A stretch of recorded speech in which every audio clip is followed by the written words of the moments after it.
My colleague from Oregon has laid out the situation very well. An authoritarian president emboldened by a rubber-stamped Congress, emboldened by a deferential Supreme Court, is sending military troops against American citizens who are peacefully protesting in city after city.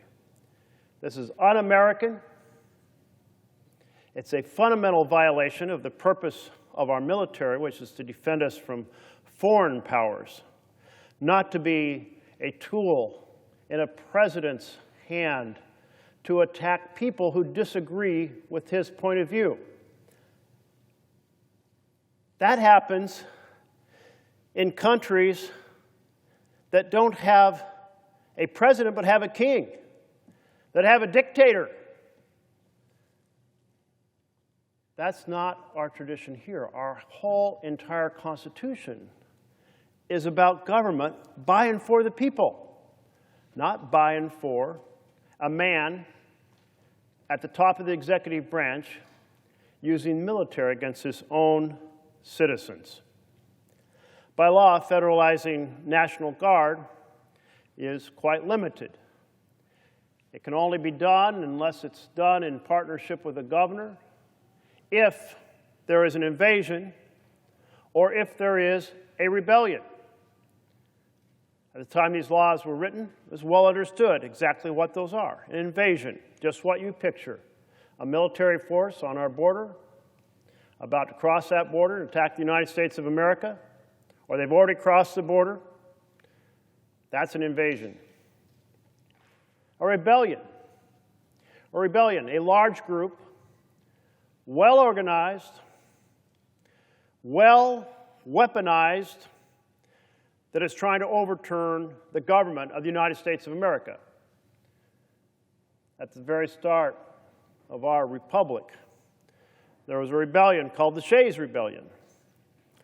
A whole group in the northeastern part of our country were very upset about the challenges they were facing as farmers. They got organized, and they had weapons, and they were shutting down the courts that were doing foreclosures on their farms, and they were seeking access to a federal armory. Shays Rebellion, large group, well organized, weaponized, trying to overturn the government. The last time we saw a rebellion in the United States of America was when President Trump, in his first term, organized a mob to attack this Capitol to prevent the votes from being counted in the Electoral College. That would meet the test of a rebellion. But peaceful protesters holding signs of concern about the policies of this president or the actions of one of his agencies, that's freedom of speech. That's freedom of assembly. That goes to the core of who we are as Americans. Well, obviously, there's nothing approaching an invasion or a rebellion in the city of Portland. Senator Wyden and I were outside of ICE a couple weekends ago. I saw 3 women in a group holding a couple signs. Right now, there is a group called Pause for Peace who are getting together with puppy dogs, and the pause is P-A-W-S, creative Portland-style protesting, saying they're not happy with the administration. I don't think a bunch of folks holding their puppy dogs constitutes a well-organized, well-armed group trying to overthrow the government. And then there's another group that's called Pastries and Pajamas. And they're out there in the morning handing out pastries to people. They're in their pajamas, encouraging peaceful protesting. They may disagree with the administration, but what they're exercising is as American as an apple pie or an apple pie pastry, making their voice known. But Trump decided he wanted to create a riot in Portland. Why does he want to create a riot in Portland? Because he wants a violent encounter in order to justify putting the military into our cities. In other words, put the military into the cities to create a riot and then use that as a justification for the military being in the cities. That is extraordinary risk to our republic. That is an extraordinary risk to people, a government of, by, and for the people. And not just in Portland, but in LA, in DC, in Chicago. What the instructions appear to be to his federal agents is to provoke violence by attacking peaceful protesters. The Oregonian, the major newspaper in our state, did a report in which they said their staff witnessed the federal agents attacking peaceful protesters. I thought that was a very unusual article. It wasn't the newspaper reporter saying people present at the protest alleged that the federal agents attacked peaceful protesters. No, it said our staff witnessed this. And then there's Oregon Public Broadcasting. Oregon Public Broadcasting was down there with videographers, and what they witnessed was this.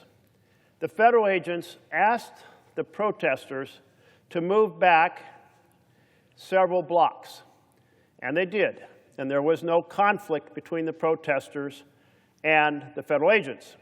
Behind this line of federal agents were videographers. Why were the videographers right behind the line of federal agents? Well, very interesting thing happened. After the protesters moved back not just 1 block or 2 blocks, but 3 blocks, and the federal agents have a line across the street with the videographers right behind it, upon command, the federal agents threw down tear gas. They threw down these bang snap devices that sound like gunfire going off, flashbangs they're called, light and sound, sounds like gunfire, and pepper balls. And of course, you suddenly have a cloud of smoke. You're hearing gunfire, what sounds like gunfire, and people are retreating from the tear gas. And they were taking videos of that, trying to say they were disrupting a riot. They were dispelling a riot. This is like Wag the Dog, where a totally artificial war is reported. Only in that case, it's happening overseas. This is the first time that I know of in American history that a president has staged a fake riot to try to convince the courts or one of his news stations that serve him so well that something is there that isn't there, that a riot is there when it's not there. Any true-blooded patriot of the United States of America should be terrified that we have a government faking a riot to try to be able to justify sending troops into our cities. That's what we face right now. This picture to my right, this was witnessed by the news media. They put this up, and you had a woman who was talking to 2 officers. She had not disobeyed any command they had given her, or there was no physical confrontation. A 3rd agent walks up holding pepper spray in his hand, and after a few seconds, fully unleashes it straight into her face and to the man standing next to her. That's the type of assault from these federal agents occurring on peaceful protesters, recorded by the news media and reported. Not something from some bystander who happened to put the scene up on TikTok, who didn't witness the entire thing or understand what was happening, but from the major news media. And here's a case in Chicago. A pastor, in the traditional motion of praying and blessing, is standing outside the building, by himself, no obvious resistance to any kind of command, and he is shot in the head from agents on top of the building. He reports that he was hit twice in the head and I think 5 times on the body. Wow. These folks unleashing rapid-fire attack, apparently with pepper balls, or as he described it, some kind of ammo that releases some kind of chemical. Taken right down to the street by this attack. For praying, attack by federal agents on a pastor praying in front of a building.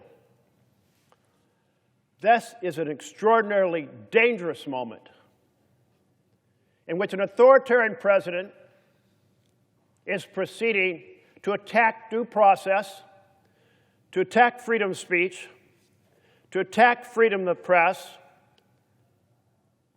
to weaponize the Department of Justice, using it against those who disagree with him, and then seeking to get the court's permission to send the military into the streets to attack people who are peacefully protesting who disagree with him. We are at the moment right now where we're awaiting a decision from a panel of 3 judges in the Ninth Circuit. The district judge who adjudicated the effort by Trump to federalize the Oregon National Guard said there's nothing close to rebellion, there's nothing close to an invasion, so the standard is not met. And then President Trump said, I'm going to send the federalized force from California and Texas to Oregon. And in fact, I gather 100 agents arrived from California. And the same judge said the same standard applies. There would, regardless of what happened that federalized those folks in California or Texas, the question is there a rebellion or invasion in Oregon? And there is not. And so she put a temporary stay on it. The Ninth Circuit said, we're going to take a look at this, so we're just going to freeze things in place. And those Oregon National Guard and those 100 from California are going to stay at a training ground until they make their ruling. Their ruling, they held a hearing today, maybe tomorrow, maybe days from now, we don't know. And of course that will be appealed to the Supreme Court. And there are legal scholars who are saying, here's the challenge. Although there's an objective standard in the law, we have a Supreme Court that has already invented things that are not in the Constitution, interpreted things in a way that they were totally different from the way they were considered at the time the law was written. So the Supreme Court may say, in spite of the fact that there is an objective standard for federalizing National Guard, the Supreme Court may say, we're simply deferring to the president. Are you kidding me? This is a fundamental issue in the United States of America, that the military not be used against American citizens. There's a standard in the law. So Supreme Court, wake up. Do your job in the framework of the Constitution and in the framework of the laws that were passed. Quit inventing things to create an authoritarian state. Why am I so worried that our Supreme Court has gone so far off track? Because last year they found invisible ink in the Constitution. They had a case, Trump versus the United States of America. And in that case, the question was, is the president above the law? Is the president immune from any potential criminal prosecution for acts that he deems acts of the government? And I thought, well, absolutely not, of course. Our founders were terrified that a president would become a king. If they wanted the president immune from prosecution, they could have put that in the Constitution. Can you find that in the Constitution? Can any of my colleagues on the left side of the aisle or the right side of the aisle show me that in the Constitution? It's not there, because our founders were that worried about a president becoming a king. So they did not give the president immunity from prosecution. But the Supreme Court did, because they thought that's too big a burden for the president to bear. They thought, in our judgment, we think it's a good idea to give the president protection so he doesn't have to stay up late at night worrying whether he's creating a crime or not. Well, let me tell you, the Constitution says policy is written here. Written here in the U.S. Senate and the House of Representatives down the hall. And that becomes policy when the president signs it. Policy is not the purview of the Supreme Court of the United States. They're supposed to be defending the Constitution. The officer, or the pastor, said, "It was clear to me that the officers were aiming for my head. Shot 7 times with pepper balls in the face and arms and torso, without warning. A Presbyterian pastor." That's what our country is coming to, an assault on anyone who stands up and exercises freedom, freedom to share their opinion. Aren't there 100 senators here who stand for freedom? Why is there not one senator across the aisle standing for freedom here on the floor of the Senate today? Not one.